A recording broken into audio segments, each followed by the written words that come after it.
I didn't lose my husband to another woman. I lost him to my phone, to strangers, to couples I'd never met, to 30-second videos with soft music and perfect lighting, which somehow felt more real to me than the man sitting next to me every night. And that's the part I'm most ashamed of. Because he was right there, the whole time. And I still made him feel like he wasn't enough. When Jake and I first got married, we were boring. Not bad boring. Not unhappy boring. Just normal. We split groceries, watched Netflix, argued about whose turn it was to do dishes, went to bed by 11. It was calm, safe, predictable. The kind of life people say they want. The kind of life I thought I wanted too. Until social media convinced me I was settling. It started during the pandemic. Too much time at home. Too much scrolling, too much comparing. TikTok learned my algorithm fast. Couples cooking together, couples surprising each other with gifts, boyfriends decorating apartments with candles and rose petals, husbands planning elaborate date nights with hidden cameras, capturing their wives crying happy tears. Every video had comments like, "Manifesting this." "Where do you find men like this?" "Bare minimum isn't enough, ladies." And slowly, poison dripped into my brain. Because Jake didn't do stuff like that. He didn't film surprises, he didn't plan scavenger hunts. He didn't post long captions about how lucky he was to have me. He just loved me quietly. And suddenly that didn't feel like enough. I remember the first comparison I made out loud. We were eating takeout on the couch. Sweatpants, hair messy, comfortable. And I was watching some video of a guy who filled his girlfriend's car with balloons for their anniversary. I showed Jake. "Why don't you ever do stuff like this?" He blinked. "Like what?" "Romantic things. Big gestures." He smiled a little. "I mean, I made dinner yesterday." I rolled my eyes. Dinner wasn't balloons. Dinner wasn't viral. Dinner wasn't exciting. I didn't say thank you. I just kept scrolling. After that, it became constant. Look what this guy did for his wife. Look at this proposal. Look how he surprised her at work. Why don't we ever do cute stuff like this? At first, Jake laughed it off. Because we're normal people, not influencers. But I kept pushing. Every video was proof. Proof he wasn't trying. Proof other men were better. Proof I deserved more. Or at least, that's what I convinced myself. The worst part? Jake actually did nice things. I just stopped seeing them. He filled my gas tank every week. Fixed stuff around the house without being asked. Rubbed my back when I had cramps. Brought me coffee in the mornings. But none of that looked good on camera. So it didn't count. God, that sounds so stupid now. But at the time, it felt logical. If it's not grand, it's not romantic. If it's not public, it's not special. If it's not aesthetic, it's not love. I started criticizing him. Little comments at first. "You never plan dates. You're not spontaneous. Other husbands try harder." He'd look confused. "I thought we were fine." That sentence used to annoy me. Fine felt like failure. I wanted fireworks, not peace. I didn't realize peace is what fireworks turn into when they grow up. He tried, though. He really did. One Friday, he planned a dinner, made reservations, bought flowers. I remember thinking, finally. But when we got there, it wasn't fancy enough. The flowers weren't my favorite kind. The lighting wasn't cute.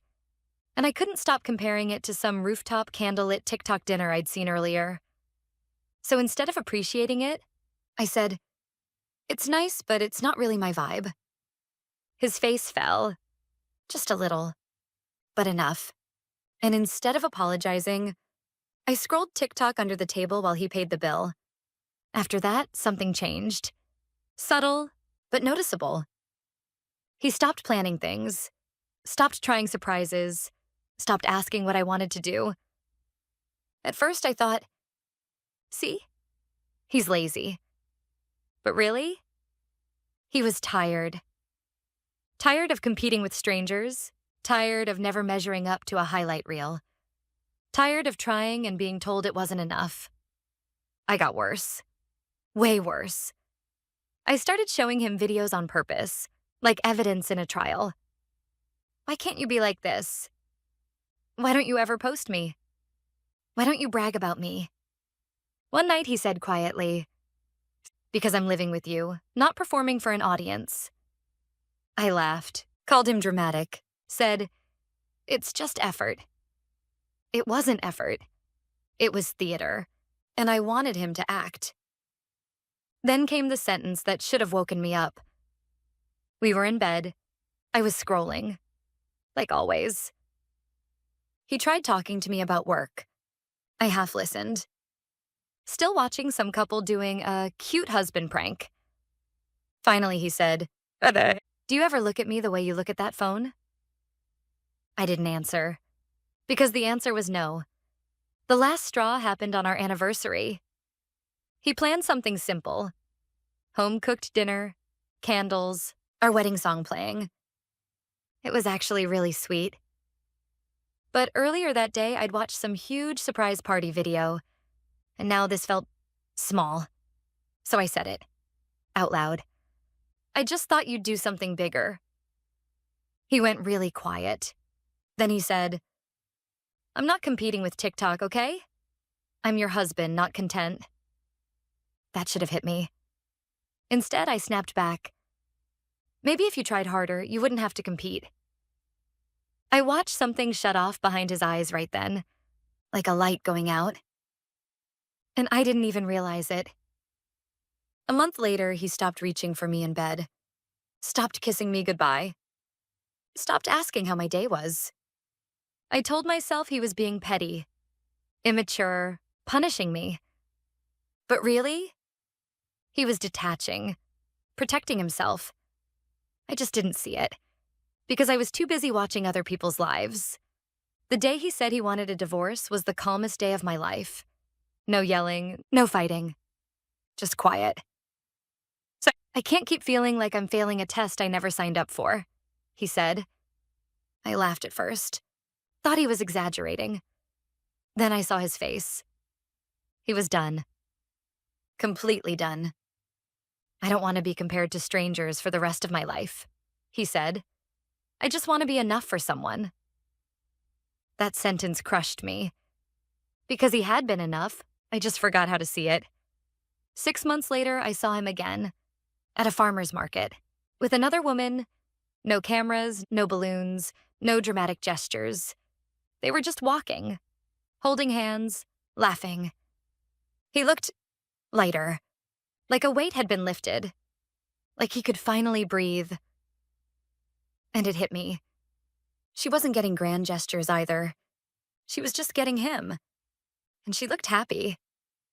Because real love doesn't need a soundtrack. It doesn't need filters.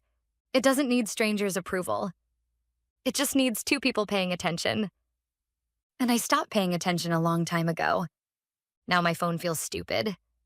All those couples, probably fighting off camera, probably normal, probably messy.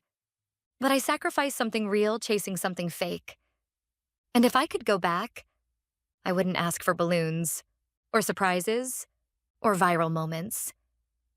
I'd just put my phone down, look at him, and say thank you.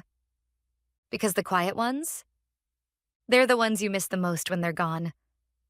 And by the time you realize it, they're already happy with someone who doesn't need them to perform.